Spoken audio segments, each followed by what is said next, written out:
Hey guys, I don't understand how live streaming on my phone works. Every time I try to do it, it says rotate to stream in landscape, and then I can't get it to work, so I go in portrait. Earlier I was behind a train and I just started talking because I left Twitter. I hate holding my phone this way. I hate live streaming this way, but Google Hangouts is gone. All right, so long, gay Twitter. I am so happy. Zach was right. Zach said that Twitter is cancer and I should get off. And I would say, oh no, Zach, there are all these good things about Twitter. And in the first hour I was off Twitter, a literal choir of angels came out of heaven and started singing the Hallelujah chorus for me. And the second hour I was off Twitter, I could fly. And the third hour I was off Twitter, I developed heat vision. I feel great. So, what's with gay Twitter? I'm off it. I'm free. I'm no longer a slave to Twitter. It's great. Basically, I am at like a transition point, and I've been thinking about it all day. So, which usually means I need to talk about it to kind of get my thoughts. Oh, Dillard Drawes, you better not leave Twitter. Okay, I love Dillard Drawes. And by the way, congratulations. You are now forever eternally in my thank you. No, it's Dillard. All right. I am not permanently off Twitter. I have locked my Twitter account. Now, there is a specific reason why I have done that. And it's I felt myself becoming a jerk, and I felt like if I stay on it, and I'm just going to endlessly be doing like sick burns and roasts, and I won't be doing like the actual important stuff I need to do, which is building a channel, making great content, making my own comic, doing all of this wonderful, beautiful stuff. So that's why I feel great. Peasant Lemon says, I see. So don't worry. I think there are still some good things about Twitter, and I will come back to it. I will use it to promote myself, but I just needed to dip out basically because I'm at the point where I'm really tired of talking about Comicsgate drama. Thank you, Pokemon Gamer 87. Nice art. So because I'm tired of talking about Comicsgate drama on Twitter, I need a break, and I kind of need to practice what I preach and start making really good content that I'm proud of, content that I can't wait to share, and not spending like my day, angry at someone. Maybe I should too. I'm making a lore book. Ooh, interesting. Good points. We all need a break from Twitter, says Gus Tyler Bush. Yeah. So the reason why I think you have to understand what's good about Twitter to understand why you should take a break from Twitter. Like, good thing about Twitter, you can follow artists. Good thing about Twitter, you can share your own art, and you can tell people cool stuff about the art you made, and you can make new friends, yeah? So that's why it's private. So if you wanted to follow me on Twitter and you weren't following me, that means you can't see any of my tweets. Actually, if you just want to choose to follow me, I can still add new followers. So I'll add you if you really want to follow me on Twitter, but basically, I'm in this transition phase where I'm now like thinking 100% grow the channel, make a platform, make something so cool that people say, oh, wow, number one Marmaduke fan? I can't believe it. I can't wait to see the next number one Marmaduke fan video. I can't believe number one Marmaduke fan reviewed my comic. Oh, boy, number one Marmaduke fan reviewed my comic. Now people are checking it out. Oh, boy. I left like a month back. Good luck. I know. So I think that I really believe this making my account private thing is going to work, because then every time I feel like doing one of my sick roasts, oh boy, I'm so witty, I'm going to totally put you down. Then I realize, oh, no, almost no one will see it. The person I'll be like subtweeting, they won't be able to see it because I'm private. And then it goes away. The desire to be Mr. Smart Aleck on Twitter goes away. So, I'm so happy. All right.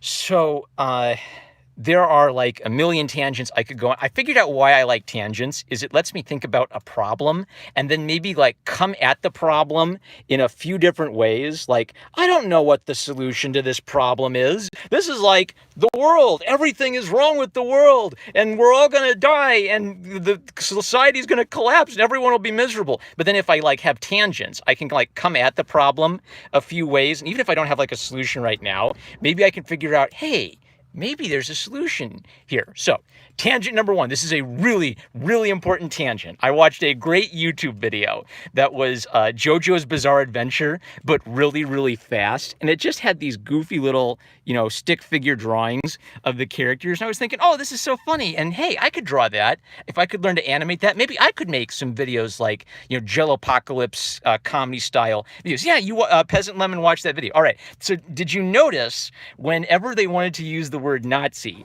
like a demonetization demonetized sticker popped in front of their face and they said German soldier. And I loved that. That was a great gag because it was making fun of how petty YouTube is and how it demonetizes people so easily. But I was also kind of sad because it meant that, these animators, they just want to make fun of JoJo's Bizarre Adventure, and there are Nazis in JoJo's Bizarre Adventure. But if you say the word Nazi in that context, YouTube will demonetize you. So YouTube is a joke. So why do I say I'm tired of Comicsgate and I want to move on? It's not because I hate Comicsgate. I love the people in Comicsgate, but I feel like it's become a joke for the same reason that SJW YouTube has become a joke. And really, YouTube is kind of a joke platform to me now, where I love YouTube because there's all of this great content. It's insane. Like YouTube poops, you can make money doing YouTube poops and build a following doing that. That's wonderful. The old YouTube and just the creative freedom it gave people is like a blessing. It's heaven on earth content. If you force me to pick between all movies and TV for free and YouTube for free for the rest of my life, I'd pick YouTube because the variety of content is so fascinating. But I feel like YouTube doesn't even understand what this platform is and what's special about it. They want it to be CNN. They want it to be MSNBC. They want it to be Saturday Night Live. So they miss the point of that. And so then they squelch all of these little creators while trying to bump up, big corporate creators essentially. And the corporate creators sometimes do stuff that's way, way more offensive than what the little creators are doing. So, all right. So maybe I kind of need to tell you a bit of the story of Comicsgate and my relation to Comicsgate so you can understand why I'm saying I need a break.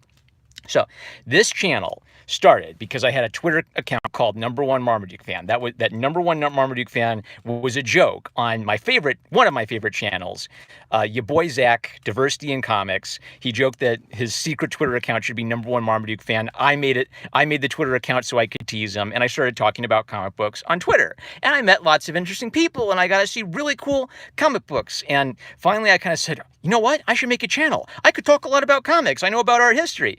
And I haven't told this story before. I've mentioned my evil ex, but I was actually briefly married for a year, and I loved her. She was the love of my life, and then she cheated on me, and she broke my heart, and we were divorced within a year. So shortly after that, I created a channel, and I am clinically depressed. You can tell how depressed I was in my early videos. I was miserable and scared, and I was afraid that the world was going to collapse all around me at any minute. And so I just had this Zelda manga. I read it and I loved it, and I kept thinking, this reminds me of all the social justice talk from my teachers. And then I said, I gotta make a channel, and I just started talking about this Zelda manga, and it was weird, and I had one cool guy following me, my number one subscriber. I love you forever.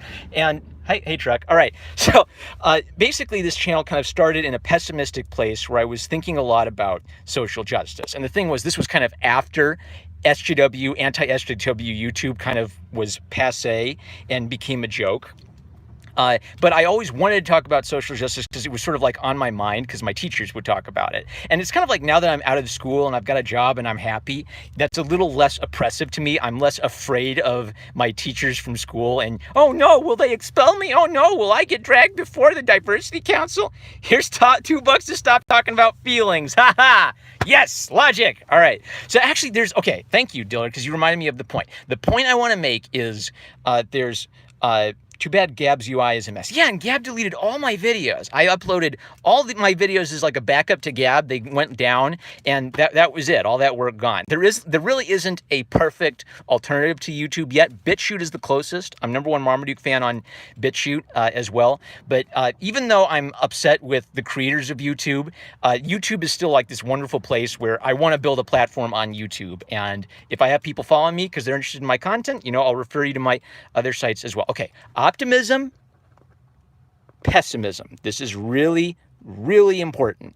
So I wasn't heavily involved in Gamergate, but I kind of paid attention during Gamergate. And I might have commented on a couple of YouTube videos. I might have, shared a few tweets, but I wasn't like following Gamergate as my number one thing. So when Comicsgate kind of happened, I kind of cringed and said, "Oh, do we really want to attach ourselves to the name Gamergate?" But then I kind of like got hopeful. So if you were to ask me, what did Comicsgate mean to me when it started?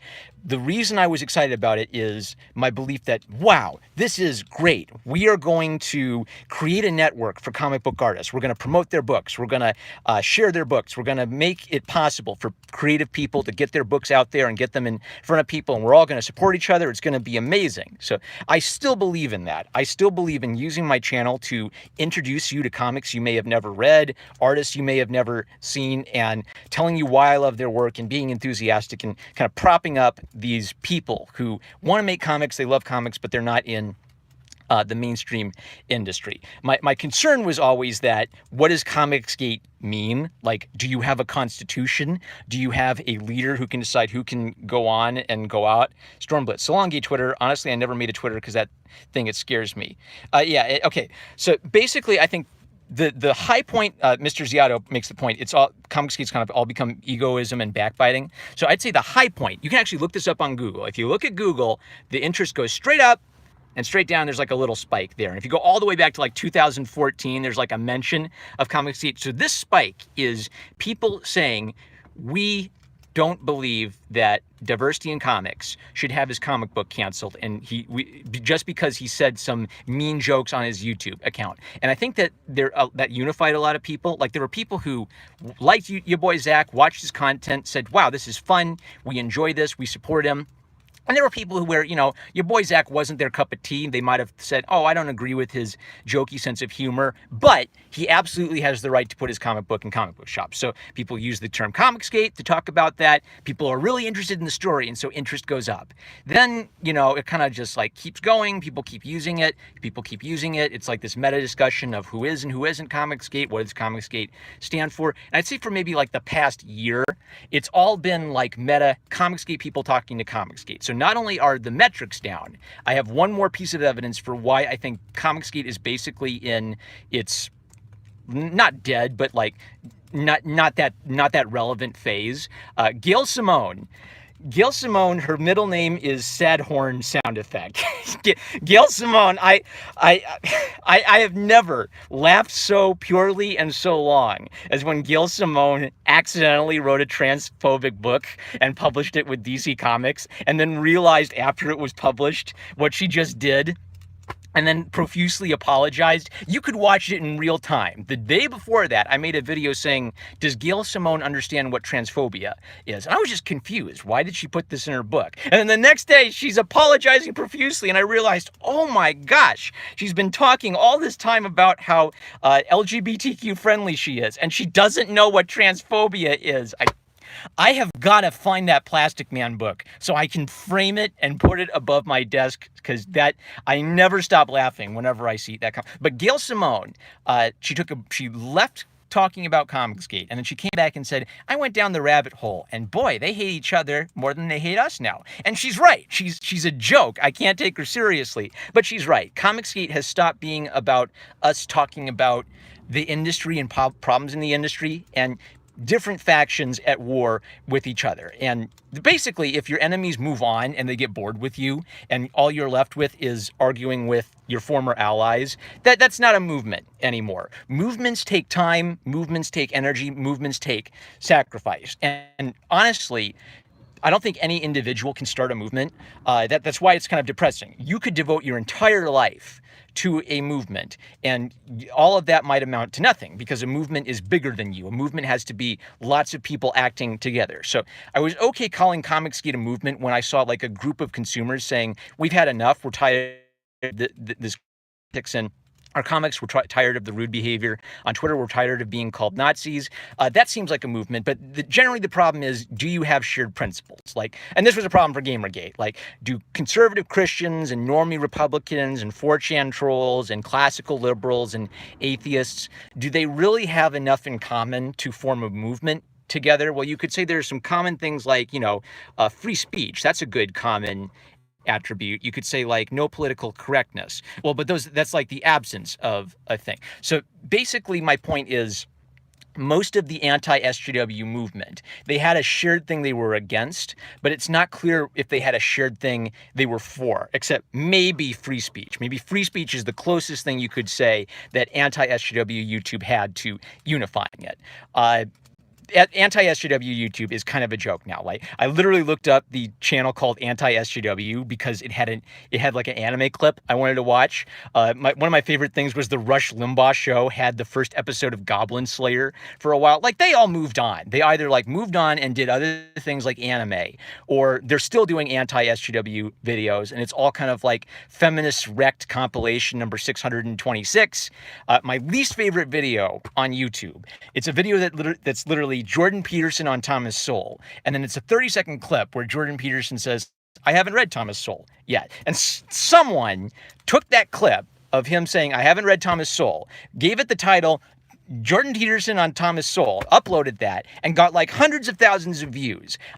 I think the punishment for that video should be, you wasted a minute of 100,000 people's time. I think 100,000 people should come to your house and waste a minute of your time to teach you not to do that. So basically the challenge for me is I want to build a YouTube channel. There are lots of ways to build a YouTube channel, but I actually want to look at my content and say, I am proud that I made this content. I do not feel ashamed of myself. If someone asks me, what is your YouTube channel? I want to be able to say, I'm #1 Marmaduke fan, and not feel ashamed of myself when they go and see like a bunch of clickbait on my channel. So what am I going to do to build to that point? Because I kind of had like the explosion in interest in just like this, straight up, straight down, like explosion interest when I did Deltarune videos, and then I kind of moved on to other things. Carl's Amateur Hour, hey, I'm talking about future of my channel, all kinds of good stuff. I'm off Twitter, it's magic, I'm so happy. All right, so Twitter does indeed suck. Yes. And are you still off Twitter, Carl? Because actually, getting off Twitter was maybe like a helpful moment for me. But so I started the channel reviewing comic books, right? And they were kind of like informal, like relaxed comic book reviews. I think that's very fun. If a video is fun for me to do, I like sharing it because I figure if it's fun for me, you'll probably get it. Maybe you'll get a kick out of it. Even if it's not your thing, I at least had fun making it. These is informal comic book reviews. Now, I did that kind of like for the whole first chunk of my channel, and I did a few like Comicsgate think pieces where all of these were the same thing. I'd like talk to a pro, and the pro would say, I hate Comicsgate. And I'd say, well, have are you lumping them all in together? And so then I'd usually like have a conversation with the comics pro. I'm going to say like comics pro. This is kind of like what I did for who was it? Comicstorian came out against Comicsgate. And so a lot of people were going after Comicstorian and calling him names. And I thought, I'll write a letter to Comicstorian and kind of explain, here's my perspective. And he actually, correction, Dillard, you are like super supporting the channel. Correction, he is tentatively off Twitter. I am private. So I will be on Twitter. I'll say hi. I'll like posts. But basically, I'm going to try to break the habit of inserting myself into drama every time I see it and yelling at people. Because my basic position is, if you are unhappy with someone on Twitter, the best thing for you to do is to go make something special and amazing and kind of live your best possible life and not spend all of your time on Twitter trying to get revenge on that person. So the other kind of video I made was sort of like comics think pieces, where I would, they were basically all the same video. I'd say, imagine you are in the classroom of a feminist professor, and she shows an example of your work of art, and she explains how, through the feminist lenses, this work of art is problematic, right? And so my basic pitch was, if you understand that work you've made would be considered immoral by the social justice perspective, then why aren't you talking about that? Why aren't you saying I am against social justice publicly? Why are you going after an anti-social justice movement in comics? I'm basically asking pros to be consistent in their application of social justice. Don't just apply social justice to customers. Are you willing to apply the beliefs of social justice to your own art? And basically, I didn't really get that far. Like sometimes they just block me, or they'd say, "Yeah, you're right, but I still don't like Comicsgate." And I kind of get it. I wish they were a bit more willing to be open and out there about what they think. Basically, any Twitter hashtag, because anyone can talk about it. You have no idea what direction it's going to go. Like, think about Kick Vic. Kick Vic started by anti-Vic Mignogna people saying, we hate Vic Mignogna. And then the people who supported Vic Mignogna started using the hashtag Kick Vic to say, we support Vic Mignogna. we're not going to let you lie about Vic Mignogna. Here's some evidence to defend Vic Mignogna. So what does Kick Vic mean? Is it an anti-Vic hashtag or a pro-Vic hashtag? Well, anybody can use the hashtag. So the pro people kind of took it over, right? So don't invest yourself in a hashtag. Invest yourself in something that lasts. Invest yourself in something that means something. So comic think pieces, like the kind of Comicsgate type of pieces, that's where I think I'm done and I've moved on.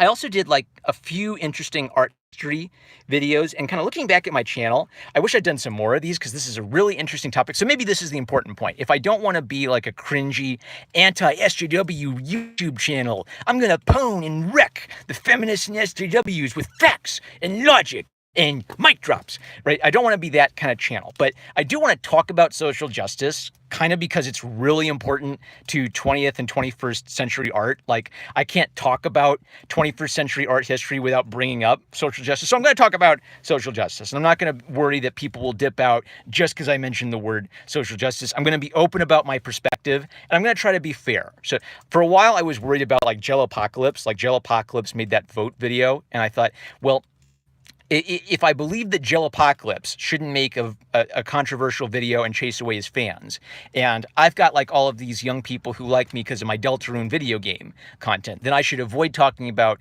controversial topics, or I should have two channels, one for this, one for that. You have to make epic Minecraft and Fortnite griefing videos. Yeah, that's kind of my problem, is I have lots of types of content on this channel, and not all of them may go together. But basically, my overarching thought is I love art.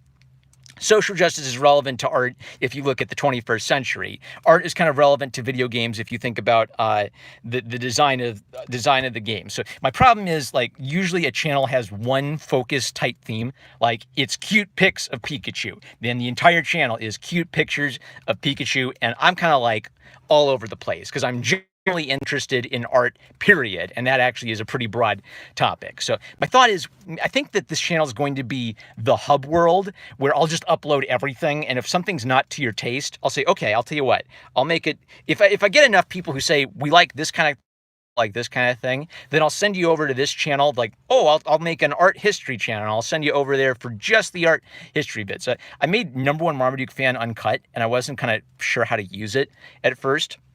At first, I was using it just to like put videos I thought would be too controversial for this channel, and then I experimented with taking away comic book reviews, and then I lost my comic book viewers because they wanted to watch me make fun of comic book, right? And so I brought comic books back to this channel. So I think #1 Marmaduke Fan Uncut is going to be just like what I call the creme de la creme of my videos. So I'm going to take my absolute best and favorite art history and thinking videos and put those on Uncut. If I build enough of an audience where people say, we just like your video games and we're not interested in comic books, I may eventually make like a video game or live stream channel just to post that type of content. But what #1 Marmaduke Fan is going to be is I just want to share with you what I'm working on, what I'm excited about. And there's a big broad umbrella of all the things I'm interested in. Be careful about riding the edge. YouTube finally gave Soph the boot. Yeah, and it was a hoot. I don't know who that is. I'm not the most edgy person. I will talk about social justice, which is one of like the naughty words that YouTube uses to demonetize people. But then if you actually watch my content, I'm not saying anything controversial. I basically made the decision I'm never going to rely on YouTube for my income. I don't trust Google. Why would I want to trust Google with sending me my rent payment? Soph is a little girl with zero chill. Okay, I didn't know that. So where was I going with that? I don't trust YouTube, so I lost that train of thought. It's gone.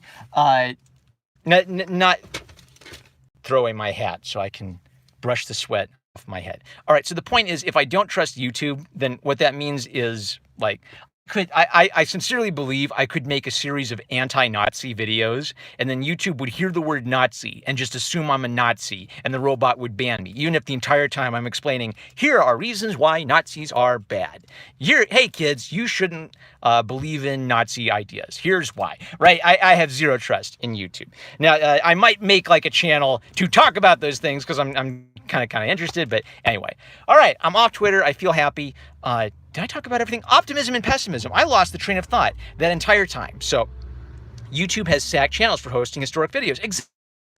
All right, so an optimist. An optimist is the guy in your group who says, "Hey, dude, let's jump off the roof and let's get in a race with that police officer." And then the pessimist in your group is the guy who says, "Well, Reginald, I'm not sure. Like, if you get in a race with the police officer, he could arrest you and you'll go to jail and then your mom will be sad." Oh man, Reginald, you're right. I don't want my mom to be sad. I won't get in a race with the police officer, right? So the optimist is always thinking things are going to be great, we're going to have fun, and the pessimist is always like, things are terrible, everything's ruined, everything's horrible. And my point is, you kind of need to have a little bit of both inside you, and your group of friends ought to have like a mix of both types of people inside of it. I just realized I called both of them Reginald and Reginald. Reginald the optimist and Reginald the pessimist. But the reason you need both is there's actually validity to both perspectives. Like the optimist is full of hope, but every time his dreams don't come true, his life gets ruined, he doesn't understand what's going on.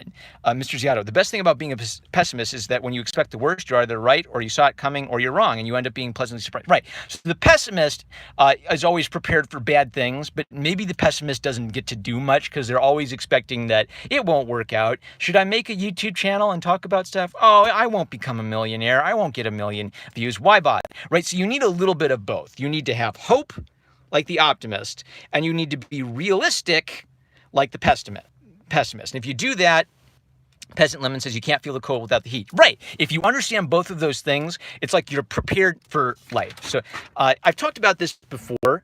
I talked about like Mr. Medicare and Sargon of Akkad.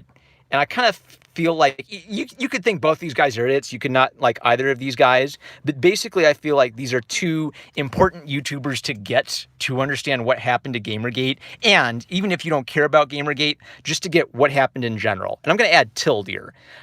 So my whole point is you don't have to like any of these guys. You don't have to follow any of these guys. You don't have to care about the topic any of these guys talk about. But basically, all three of these guys teach you something. Even if you don't like something, it can teach you something. I do not like Bachelorette, but I understand the appeal of Bachelorette. I do not like YouTube pimple popping videos on YouTube, but I kind of have a weird respect for the guys who figured out that they could make money doing that. So my point is, each of these guys has a different perspective on how to use the internet. The internet is like this golden, magical, amazing thing that we just have. Like, I remember my life before the internet, and now kids today are growing up having had the internet the entire time. And the internet is like the printing press, but maybe even bigger than the printing press, because the printing press kind of affected, who could afford books. Like, rich people could afford a few more books now that we had the printing press. And now with the internet, it's like you have more access to information than any king in the Middle Ages ever possibly could. It's like there's this great meme where the guy is looking at one thing and it's dumb things that make me mad, and then the girl next to him is terabytes, thousands of terabytes of amazing, interesting content. The internet is full of amazing stuff for you to go exploring in, and a lot of that is not getting. So, the internet is like a printing press you can be banned from by using remote parties. Exactly. The problem is, what if we lose this freedom? What if all of Western civilization collapses and we no longer have free internet and we're controlled by Google and Microsoft? Oh no, everything's terrible. Yeah, everything's terrible. It would be nice to see a Marmaduke video thumbnail, and I already know it's going to be something I'm interested in and will likely enjoy, like the focus. I've been trying to do thumbnails, like actually tell you what the content is going to be. I think I'm going in a right direction. Yeah, I love John Diller Draws, by the way. You guys got to check out John Diller Draws. He's an artist with a lot of gumption. I really respect him, and I really hope he breaks into the mainstream industry and is just like illustrating books like no one's business. All right. So Mr. Medicare is kind of a cynic. He's openly a bully. He likes being a bully, and he's a comedian. He doesn't make like thoughtful think pieces anymore. He just finds weird people on the internet to laugh at and make fun of. And when his big Gamergate channel was called Internet Aristocrat, and as soon as he builds up a big audience, he has a tendency to delete his channel because he doesn't like the idea of people following him or worshiping him. Mr. Ziado, but he bullies awful people. Yeah, usually he bullies awful people. Like, that's the point of his comedy style. Now, in the Mr. Medicare Sargon of Akkad fight, Sargon was kind of an idealist. Sargon got this great following talking about Gamergate, and he realized, I can talk about social justice, I can talk about feminism, I can move beyond Gamergate and grow this great channel. And Mr. Medicare would kind of like make fun of him and say, oh, you're so full of yourself, Sargon, you're so arrogant, you think you're going to build this movement because you're so special. Yeah, like the liberalist stuff. And I think there's a way in which both of them are kind of right, both of them are kind of wrong. So Mr. Medicare is right that Sargon looked kind of full of himself. Like the liberalist movement, nothing came of that. Sargon of Akkad ran for political office, and that went nowhere. It's for Sargon to have been like an internet extremist who would make like these edgy jokes and then tried it like that. So Sargon of Akkad looked a little ridiculous. But at the same time, I kind of press F for UKIP. Yeah, UKIP failed, but actually the Brexit Party did well. So there was a way that even though Sargon of Akkad lost, his ideals kind of still won that election. It was a big win for Brexit, that election. So my point is that even though we can make fun of Sargon, there's a way in which by being an idealist, he's doing something more productive than Mr. Medicare. Because Mr. Medicare believes it's all a joke, there's nothing we can do. All we can do is just sort of sit back and laugh at it. It becomes a self-fulfilling prophecy where all we can do is sit back and laugh about it. He's kind of like the clown world meme being personified. There's nothing we can do to stop it. The world is terrible. Let's just sit back and laugh at it. Now, Tildeer's maybe kind of like a third perspective where he's very nerdy. He's very scientific. And so he kind of transitioned his channel to talking about like scientific papers on drugs and social justice in the UK. And all three of these have something interesting to them. I think Mr. Medicare is clearly the most charismatic, entertaining person. He's the person who does not get himself personally involved in the debate. He just sits back and makes fun at you. Gotta laugh to keep from crying. Yeah.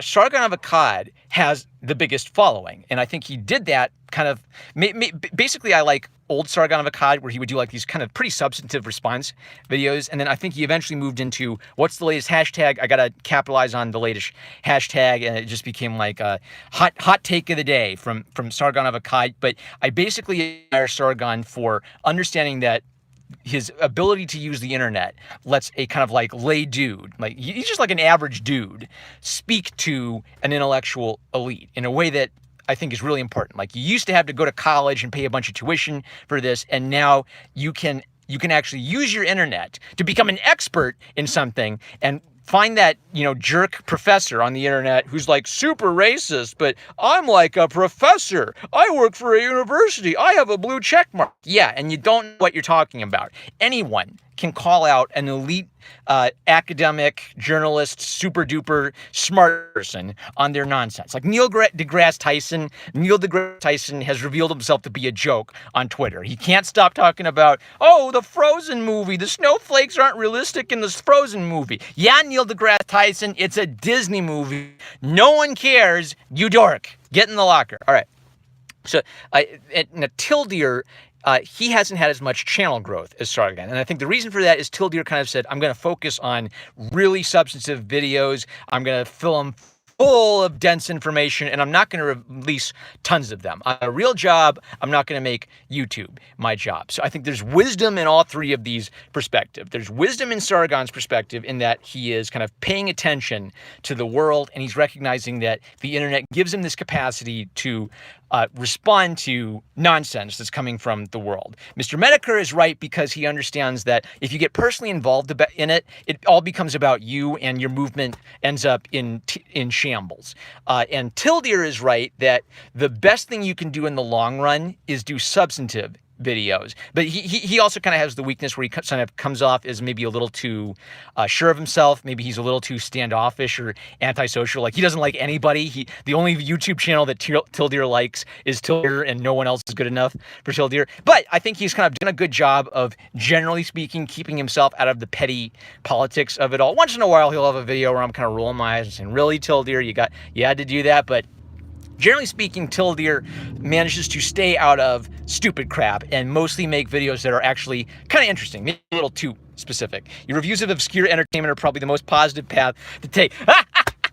Yeah, like Lobo Tech, right. So my channel has been I Am Fun. I'm trying to have fun. I just want to read a comic book and enjoy it. In my ideal world, I would never mention social justice again. I would just like talk about cool comic books and cool Renaissance artists all the time. And actually, I think my takeaway is I'm going to do a little bit more of that. I'm going to do a little bit more of the content that actually makes me happy.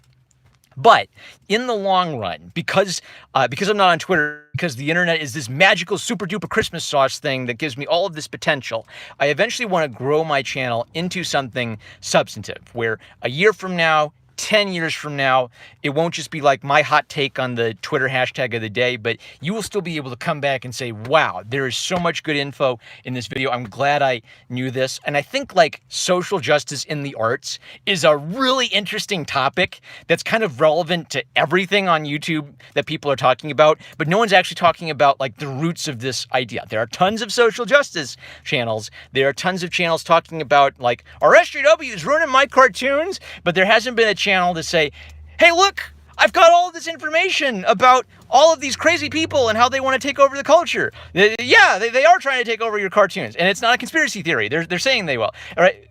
Low power. Okay. We're all right. So I would ideally like my channel to kind of be a college course where I explain to you, here's this weird postmodern art stuff. I'll try to like explain it to you. Yeah, I know it's kind of weird in SJW, but don't just dismiss it. Don't just like hand wave these people away. It's actually really interesting if you look at it, because they kind of got like this whole thought out perspective, and it's kind of unusual, and they'll talk about like all this interesting stuff. There actually is a video like that. Well, okay, which one, Gus Tyler Bush? Let me know, and I will check it out. But yeah.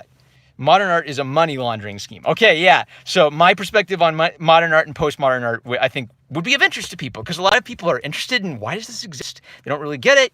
They hate it. I think it's interesting that a lot of people who are center leftist or even hard leftist, they hate postmodern art. They advance kind of the philosophy of that. Oh, gotta go. Good luck with the change. Thank you, Diller Draws. You rock. I love your art. Good luck with comics. So, yeah. So basically, my thought is, if I don't like get myself involved in every Twitter drama argument, then I can actually start talking about cool stuff. I can start focusing on daily content. I want to get to the point where I have a schedule. So this past year, I think I've been able to make a video a day, and that's been a great learning experience. I want to keep doing that, but I basically want to get to the point where I have like a year's worth of videos ahead of time, so they're coming out every day, and I can sit back and relax and say, it symbolizes man's says Mr. Ziondo. It symbolizes man's inhumanity towards man in an already carrying universe. Either that, or it's something. I missed the last part. Yeah, a lot of postmodern art, it's about, can you explain it in a weird way, as opposed to actually speak to anyone. But I think if you understand it,